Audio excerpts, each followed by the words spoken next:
Faith Church, hope you're well. It is 2:22 today, and we read Luke chapter 22. I don't think there's anything to make of that, but I found it curious. I hope that you had a chance to read that chapter today. If not, there's still time perhaps to look at this as we've been working through the Gospels, now working through Luke. We're up to the beginning of the Passion account, and I noticed a verse in this chapter that maybe I've never noticed before, but right in the middle of the Last Supper, Christ is gathered with his closest disciples, these men and women who have been with him for 3 years now, every day, teaching, uh, building this family that he's built, and he's going through the Last Supper, the bread and the cup, and to point them to what he's about to do, the sacrifice of his life for them. And right in the middle of that account, we read that the disciples began to argue among themselves as to who was the greatest. It's almost too much to believe that this would happen. I can't imagine what Jesus must have thought about that. Um, how does he put up with them? How does he put up with them? How does he put up with us? I guess is the question to ask. It makes me think. Luke doesn't record it. In John's gospel, he tells us that at that event, Jesus washes their feet. And I wonder, never thought about this before, I wonder if that's why Jesus does that. He sees them arguing about who's the greatest and says, I need to teach them something. So he takes off his outer robe, takes a towel, and begins to wash their feet as a way to say, the greatest among you is the servant among you.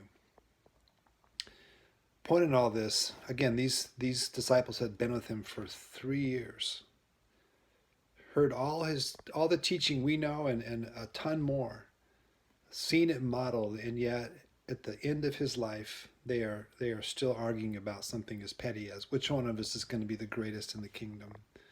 Um, Granted, the Holy Spirit has not come yet at Pentecost and filled them and begun to transform them. I understand that, but still, I actually found this to be quite hopeful. If you were with us last Sunday, we talked through the Beatitudes in the beginning of the Sermon on the Mount, where Jesus says, "Blessed are the poor in spirit, for them to them belongs the kingdom of heaven." How could you be more poor in spirit or less rich in spirit than to be at the Last Supper where Christ is about to give his life and you're arguing about which one of you is the greatest? I mean, these men and women are poor in spirit, and yet to them is the kingdom of heaven. Um, we've thought a lot about discipleship. We're thinking a lot about discipleship in our church right now.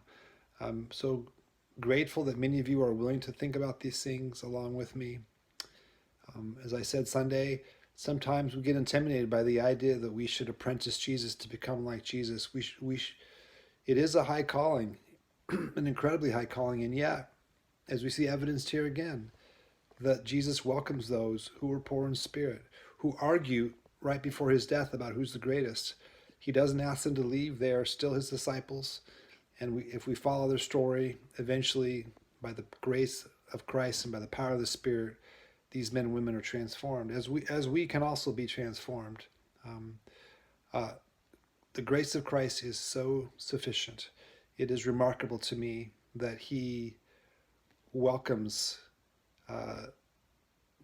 people like these disciples, people like us. I hope that encourages you. I want to encourage you to continue to read with us. We're going to, next couple of days, we'll finish Luke's gospel, and then we'll begin in John's gospel.